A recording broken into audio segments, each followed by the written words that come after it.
நேற்று தினம் பரப்புரைக்காக வந்த தமிழ்நாடு வெற்றி கழகத்தினுடைய தலைவர் விஜய் அவருடைய கூட்டத்தில் ஏறக்குறைய பரப்புரை நடத்துகின்ற பொழுது நெரிசலில் சிக்கி ஏறக்குறைய 39 பேர் உயிரிழந்த சம்பவம் மிகவும் வருத்தத்தை அளிக்கக்கூடியது. இந்த சம்பவம் எந்த காரணத்தை கொண்டும் நடந்திருக்கக்கூடாது. இதை கேள்விப்பட்டவுடன் என்ன காரணத்தினால் இந்த சம்பவம் நடந்தேறியது என்பதை தெரிந்து கொள்வதற்காகவும், அதே போல அந்த நிகழ்விலே சிக்கி காயமுற்று சிகிச்சை பெற்று வரக்கூடியவர்களை சந்திப்பதற்காகவும், அதே போல உயிரிழந்தவருடைய குடும்பங்களை சந்தித்து ஆறுதல் கூறுவதற்காகவும் இன்று நேரடியாக இங்கே வந்திருக்கிறோம். இப்பொழுது நான் நேற்றைய தினம் விஜய் அவர்கள் நடத்திய அந்த கூட்டத்தினுடைய அந்த இடத்திலிருந்து தான் பத்திரிகையாளர் சந்தித்து கொண்டிருக்கிறோம். அதாவது விஜய் ஒரு திரைப்படத்தினுடைய பிரபலமானவர். அண்மையில் தான் அரசியல் கட்சியை துவங்கியிருக்கிறார். 3வது நிகழ்ச்சியாக அவர் இந்த கூட்டத்திலே கலந்து கொண்டிருக்கிறார்.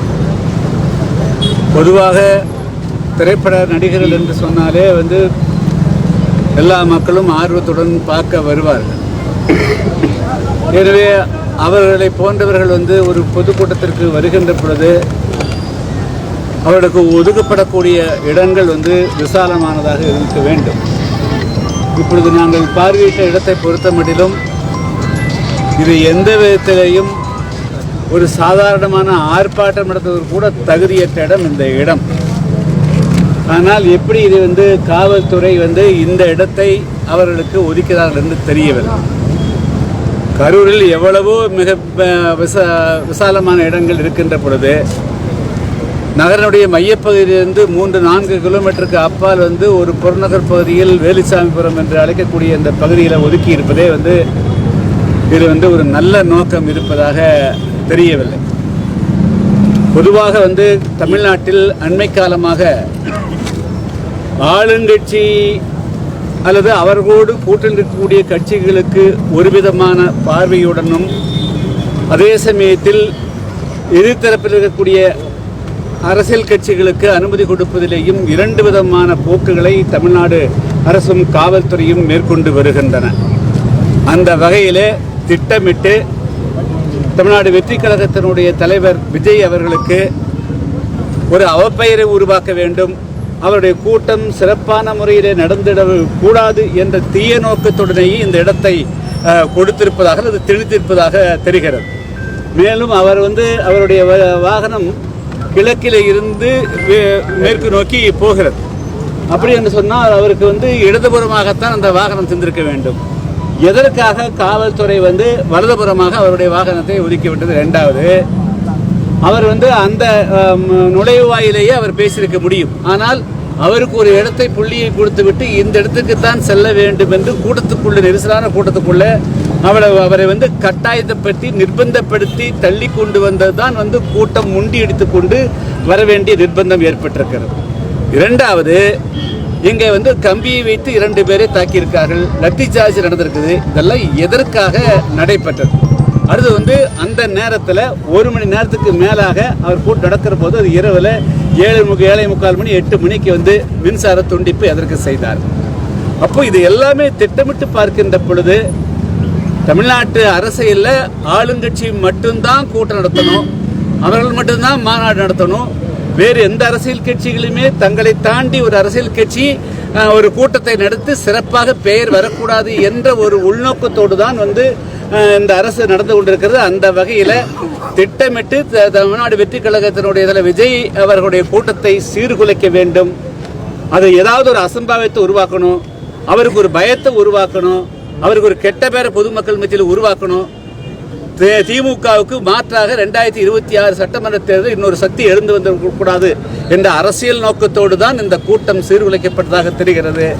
இதனால் ஒரு சுதந்திரமான ஒரு விசாரணை இருந்தால் ஒழிய, அதுவும் மத்திய அரசனுடைய விசாரணை இருந்தால் ஒழிய அது உண்மை நிலைமைகள் வர்றது. ஏன்னா இது தொடர்ந்து திமுகவுடைய ஆட்சியில் அது எதிர்கட்சிகள் நாங்கள் வந்து 1999 மாஞ்சோலை தேயிலத்தோட தொழிலாளர்களுக்காக வந்து சாதாரணமாக மத்தியானம் 2:30 மணிக்கு கொடுத்துக்கின்ற வெயிலில் ஆண்களும் பெண்களும் போகணும். அதை அப்படியே அடித்து லத்திச்சார்ஜ் பண்ணி ஆற்றுக்குள்ளே கொண்டு 17 பேரை கொண்டாங்க. இப்போ அதே போல் 8 மணிக்கு மின்சாரத்தை கட் செஞ்சுட்டு இருட்டுக்குள்ளே அத்தனை பேர்த்தையும் கும்பலாக தள்ளி விட்டு இது வந்து 39 பேர் வந்து கொலை செய்யப்பட்டிருக்காரு தான் சொல்லணும். இது வந்து நான் வந்து 39 பேர் வந்து இது மரணம் என்று சொல்ல 39 பேர் கொலைதான் செய்யப்பட்டிருக்காரு தான் நாங்கள் வந்து குற்றம் சுமத்த விரும்புகிறேன். அதனால் வந்து இதுக்கு வந்து இந்த அரசு தான் பொறுப்பெடுத்துக்கணும்.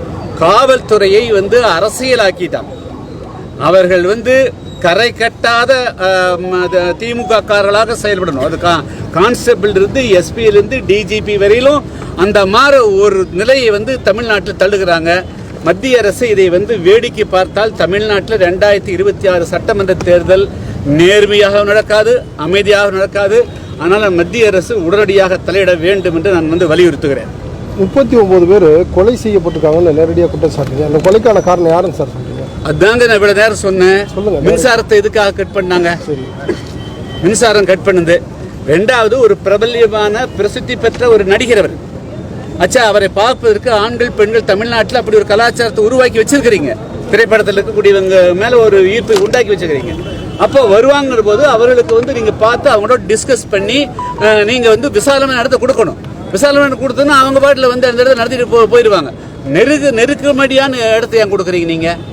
அப்போ திட்டமிட்டு வந்து ஒரு அந்த குறுகலான இடத்துல கொடுத்து கூட்டத்தை கூட வச்சு எப்படியாவது ஒரு அசம்பாவிதம் நடக்கட்டும்னு தானே நீங்கள் பார்த்துருக்கிறீங்க. அப்போ அரசு பொறுப்பேற்றுக்கணும் இல்லையா? காவல்துறை பொறுப்பேற்றுக்கணும் இல்லை? காவல்துறை திமுக காரர்களை பாதுகாக்கிறதுக்கு மட்டும்தான் வந்து நீங்கள் ஐபிஎஸ் படிச்சிங்களா?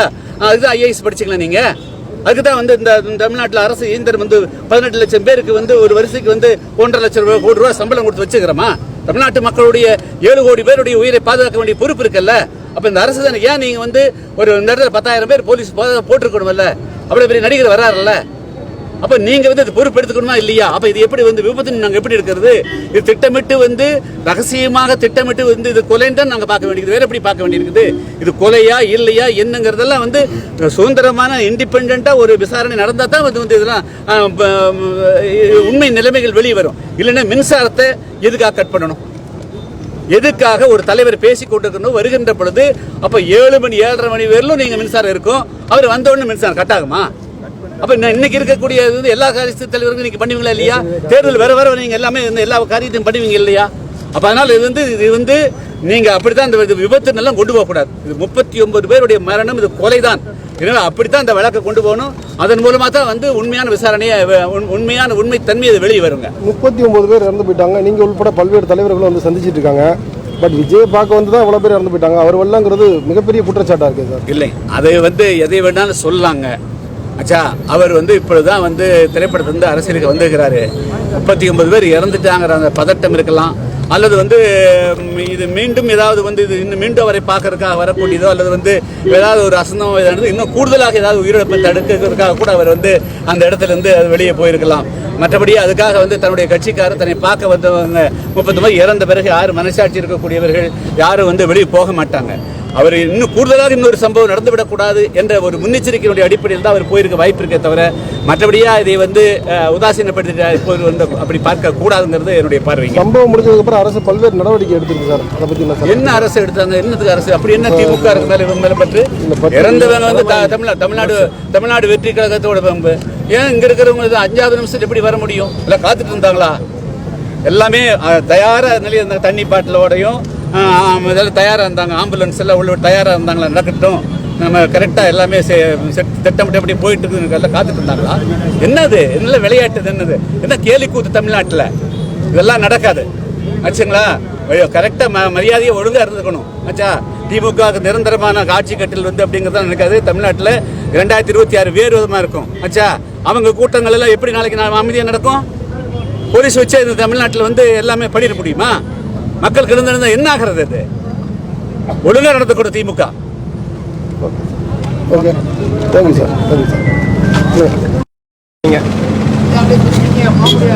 ஒரு பேட்டி கொடுக்கற கூட பயமா இருக்குது எங்களுக்குலாம். கூட்டத்திலேயே ஆள் இருப்பானுங்க. அவங்க பேர் எழுந்துருக்காங்க, நீங்கள் போங்க.